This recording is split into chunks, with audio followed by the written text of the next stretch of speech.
Good morning, and it's good to be again in GRIF for the 4th year now, and my presentation about what's hot in the Middle East.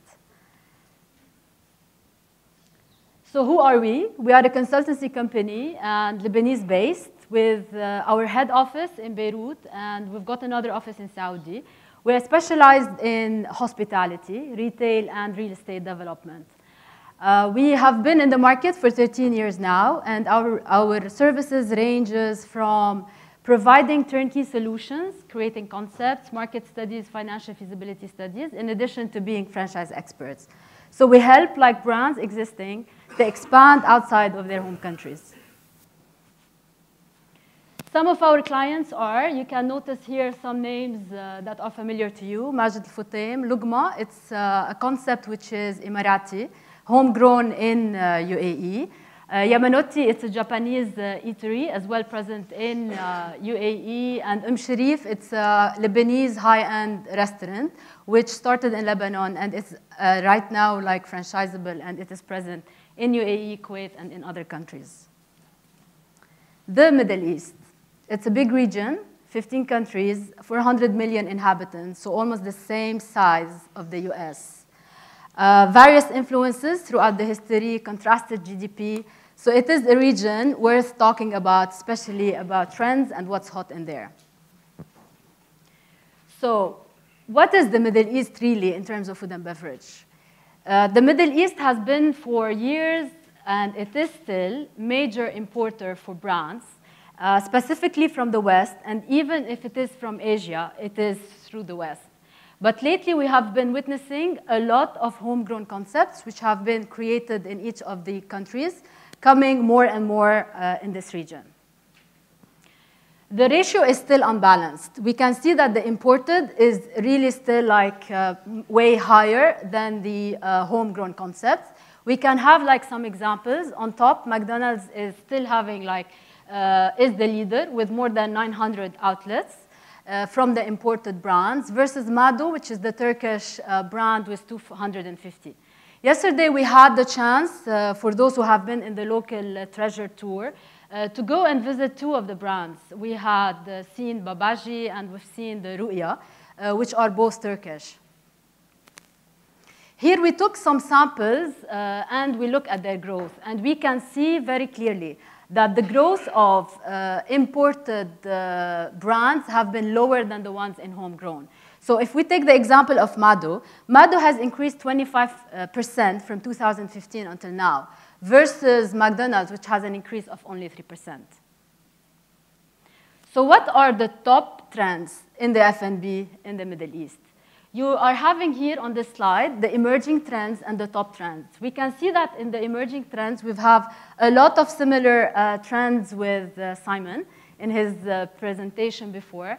So we could see that Turkish cuisine is emerging in the Middle East, tech services, food truck, farm to table, local cuisine. Top brands are the brands which are still very hot in the Middle East: Lebanese cuisine, coffee shop, burger joints, all-day breakfast. We're going to go into more details in a couple of minutes about those brands. Now, the safety bet trend is shisha. We have seen shisha invading most of the concepts in our restaurants. The Turkish, the Italian cuisine as well, the chicken-based, the Mediterranean, so all are safety bet trends.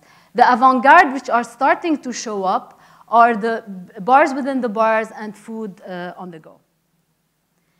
So if I start with one of the trends, which is the tech services. Tech services come in many forms. It can be online food delivery platforms, Uber Eats and Deliveroo. Yesterday, even in the session that we had about Iran, Ali, our colleague, has spoken about that trend, which is as well present very much highly in Iran. We have the mobile ordering applications. Switch in UAE, which is the gourmet sandwich concept, has that as well. Zata Rosette in Lebanon. And we have other tech services, which include the management, the reservation, and table services, which is basically Zomato Open Table in the UAE.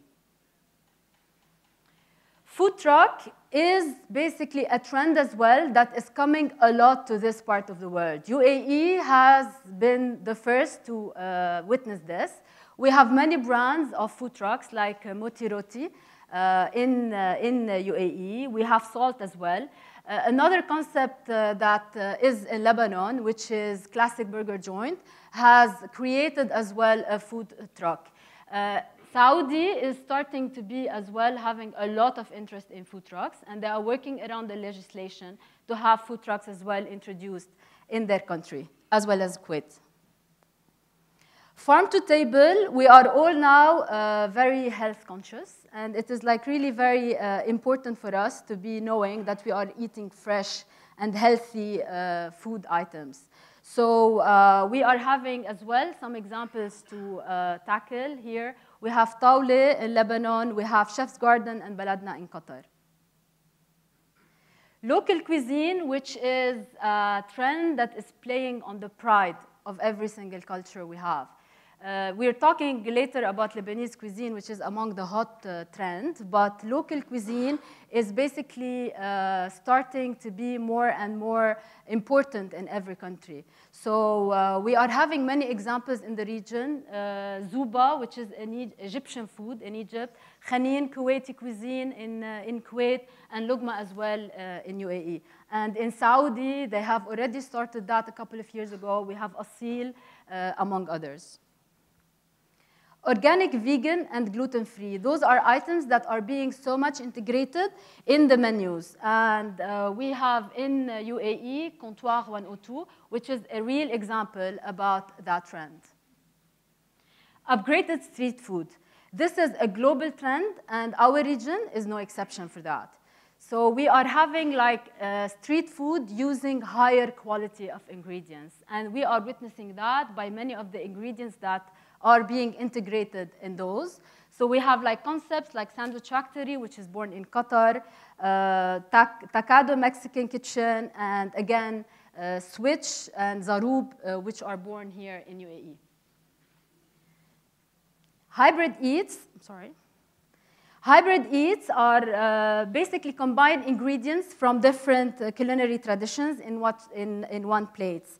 And this is as well so much going on in the ingredients. We've seen that in Simon's presentation. The cronuts, which can be a major example for that. All-day breakfast, because of the breakfast itself and because of the most, and it is the most diversified meal of the day. So we are having that as well integrated in many of the restaurants. Major examples for that can be Tom and Serge, More Cafe here in UAE, and we've got as well Futur Faris in Saudi. Lebanese cuisine, it is one of the very much hot trend. Why is it hot? It's because of the vegetarian, vegan options that they have. It is because of the sharing type of cuisine, which is as well there, the diverse recipes, and so on. Now, currently, we are witnessing that Lebanese cuisine is not only coming from Lebanon. We're having many of the countries who are creating their own Lebanese restaurants.